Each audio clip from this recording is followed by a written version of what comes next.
Yo, what up? It's Moses gang. Look, peep this. This is Jenelle Gordon explains why dating a single mom makes you high value. All right. We'll chat and we'll start here to see what do you think about that. Like, I know you have two brothers. What will you tell your younger brother or your older brother about that specific topic?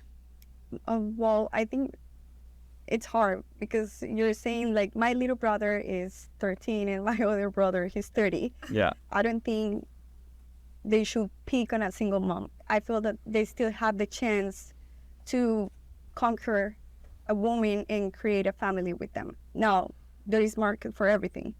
There is guys, older, successful guys, they're single, they don't want to have kids anymore, or they just want to like don't live those little moments of having a baby crying anymore or nothing like that, and they'd rather to have a woman who already have a kid and they already raised the most important part, and they just come over and they give some man energy to them. So I think there is market for everything. Okay.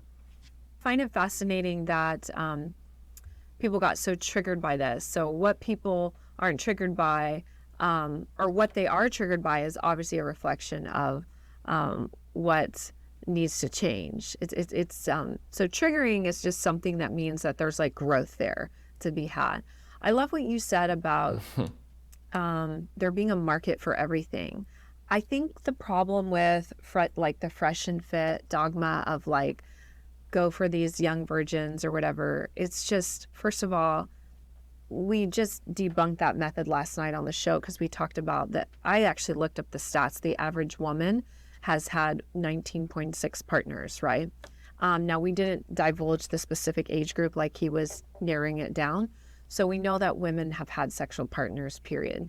So the idea of going for these juvenile women who, you know, are barely out of high school, it's such a detriment to our society and to men who really want to be, quote, high value men, to look at age as the only or is the main determining factor for a high value woman. Someone at 18 or even in their early 20s, no disrespect if you are, because you obviously don't fall in that category, they're not high value. They haven't gone through enough in life to even have those metrics. A lot of them are just a hot mess, as we saw from the panel last night, right? Yeah. It takes sometimes a woman, and I know for myself who I've dated a very prominent person in the personal development world who was about 30. He works with Tony Robbins. He's on stage with him more than he is. He was about 30 years older than me. And so I've dated 30 years up, and I learned so much from that experience. And, you know, he did want to pursue marriage with me. She spoke for about, out of those 3 minutes, she spoke a lot, but I will have to say this. I think that if somebody is at a younger age, right? She spoke on a woman being fresh out of high school, having all these bodies, which I don't know how or when or where she would have time to catch 19 bodies before she even reached the age of 19. That doesn't even really make sense, right? That would be in an unhealthy background. But at the end of the day, if men with high value want what they want, we should encourage men to want what they want more than encourage females that don't know too much about life to not act on impulse. We shouldn't try to devalue what men are preferring, just like we don't devalue what women don't prefer.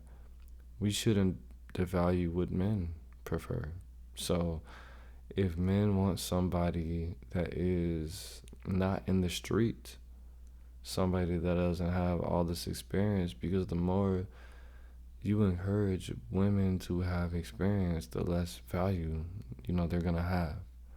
The more you encourage men to have experience, the more value they're going to have. It's the opposite. But at the end of the day, I would have to say that yeah, I don't think that's something that we should encourage in the community. He didn't want to have more children. And this was a few years back, and I did.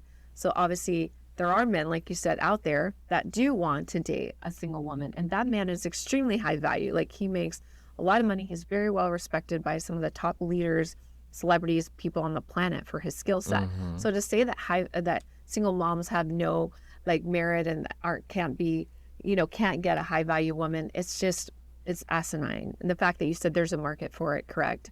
So I think that's the main thing, is that there is someone for everyone, but these very like broad generic things, like you have to go for this young like, it's just really messing up the social dynamics of what like a healthy family unit could have. And if a man could come in, like you said, and give some of that energy to nurture that son or daughter, whoever it might be, like that takes a lot of presence. It takes a lot of patience, and it takes a high level of consciousness to be able to step in and pick up where another man left off. And Yes. he.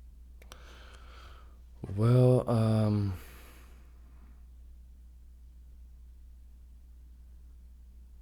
that's not true. That's not true.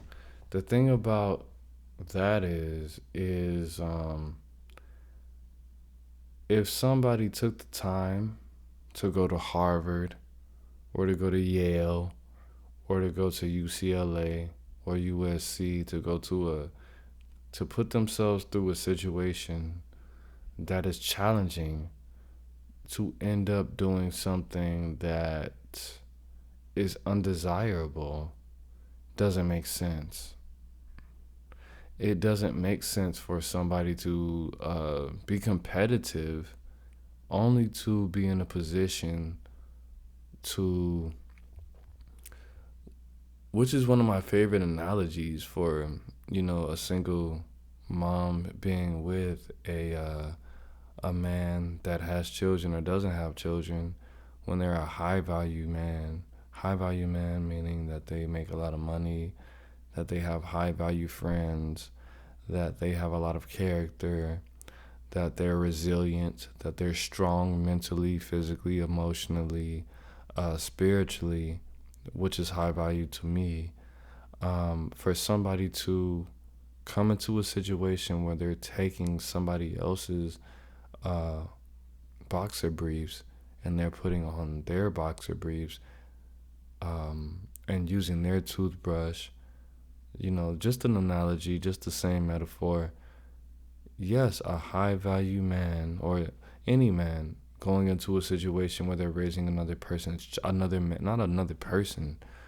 man's child is the equivalent of putting on their underwear. That's unsanitary. You could have put those underwear through the washing machine 2, 3, 4, 5 times. No matter how many times that you put those underwear in the washing machine, that's still unsanitary. It's still nasty. It's still uncomfortable to put on another man's shoes, to put on another man's underwear, to wear another man's clothes. It's still not healthy to wear another man's undershirts and clothes and shoes and socks. It's still a nasty ghetto situation. It's still ghetto. It's still not healthy to do that, right? Even though those shoes or those clothes or that underwear may be what they are, it's still unhealthy to do that. And the fact that you wouldn't encourage your son to do that, that's not healthy.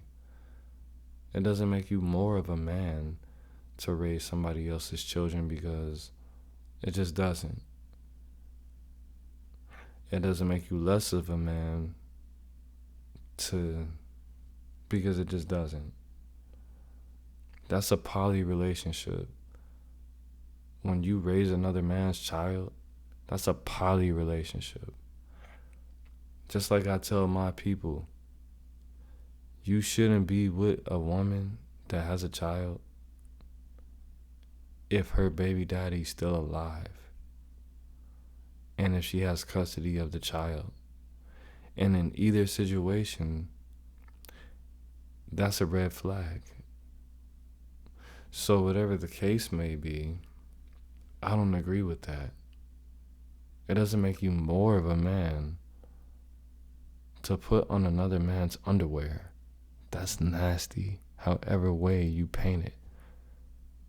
It doesn't matter if they put bleach in it and the underwear are white, or they use Charmin to wipe their ass so it's no poo-poo on the underwear.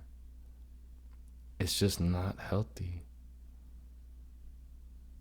That's just how it's going to be. Didn't complete Yeah. or didn't fulfill. Do you know what I'm saying? Yeah. Let's just be honest. There's a lot of ratchet single moms out there that are just using a man for a meal ticket. Remember that viral video of that woman that was mad that he didn't buy McDonald's for all her 20 kids or whatever it was. It was some, I think he knows what I'm talking about. It was like she was like offended that he didn't buy Happy Meals for all the kids, and so she was really mad. It was hilarious, but like there's ratchet moms, single moms out there that their only goal is to get a paycheck. We get that, but there's also a lot of positives that come with women who've had children. Number one, No, there's not. This main attribute that's missing in so many women today is There's not one positive thing besides having the affirmation that this woman is not a man. There's not one thing. There's not one positive thing. There's not one positive thing from committing and submitting your will and your resources and your time and your energy and your affection to a single mom. There's not one thing. There's not one thing besides knowing that she is not a transgender man. Outside of that, there are no benefits. As opposed to being with a woman that doesn't have children, there's not one thing. this feminine nurturing energy that is absolutely necessary to be a mother. I mean, to be a good mother, let's say. Right. To right? be a And mother to somebody else's child that you don't care about. you can look at a woman's children and how she takes care of herself, a mother, and tell if she has that. Some of the best compliments I've ever received in my life from my past partners' relationships have been that I'm the most nurturing woman on the planet. And a really high value man wants that in his life. No, they don't. That's not true at all. And if they do, they don't want to be constantly reminded that another nigga nutted in you. That's not comfortable. And am I a high value man? Do I have millions of dollars? Do I have a network and a net worth? Do I have... It's not a turn on for you to not be with... It's not a turn on for you to prove that you can't maintain a relationship with somebody that you made a lifelong bond with, whether it be indirectly or directly. You being a single mom is just proving that you don't know how to function with people that you make the most important decision that you can make with somebody. No, it's not attractive for you to not be able to work it out with your baby daddy. What did you not get? To help him as he builds his empire, so that she's taking care of the house, she's taking care of... Okay, well, if, and this is the last thing, I'm going to try to pause it less, but if you have evidence that you make bad decisions just by your lifestyle choices, why would I want to elect somebody who can't even keep it together with somebody who they made the most important choice in life with? Why would I trust you to help me build a trucking company or any kind of anything that I would. Why would I trust somebody who can't even keep their relationship together? And just knowing 9 times out of 10 or 85% out of 100%, you ended the relationship. Statistically speaking, you probably broke up with that guy. So why would I trust you to help me build a trucking company, a logistic company, or any kind of business? That doesn't make sense. Whether it be a t-shirt company, a trucking company, or a record label, or a plumbing business, electric company, why would I trust you if you can't even do the basics of building a nuclear family when hopefully that was agreement? If you didn't have this child on purpose, of course I'm not going to trust you to help me build a logistics company, because you didn't even have your child on purpose. And when you did that and you chose to keep the child, you broke up with him 90% of the time. So no, the kids or whatever emotional needs that he might have, because men do have emotional needs, even though that was a topic last night too. Yeah, it's like men should not cry in front of their woman, like the whole thing. Come on, like No, there's certain never. aspects that was like obviously we can talk about. Yeah. So I think the fact that women can be extremely nurturing, that's a quality that men really love and crave, and they're not getting it. It's obvious because men are fucking hoes all day, but they still want to F more, which means that there's something missing. If they were getting everything they needed in a woman, they wouldn't just be out finding the next 304 to bang. That's not even realistic. And yeah, it is what it is, because that's not how life is. You're talking about, and when you say high value man, I'm just gonna assume that because you know about certain type of pop culture situations. When you say high value men, I'm just gonna assume that you're talking about high value men as Kevin Samuels described them. If they were high value men, that they wouldn't be putting their energy into that and that aspect. Whatever the case may be, I don't agree with it, and I don't really want to keep putting my energy into this. It is what it is. It's not what it's not. It's Aaron Moses. I'm the band. You the band. Make sure you like this video. Peace.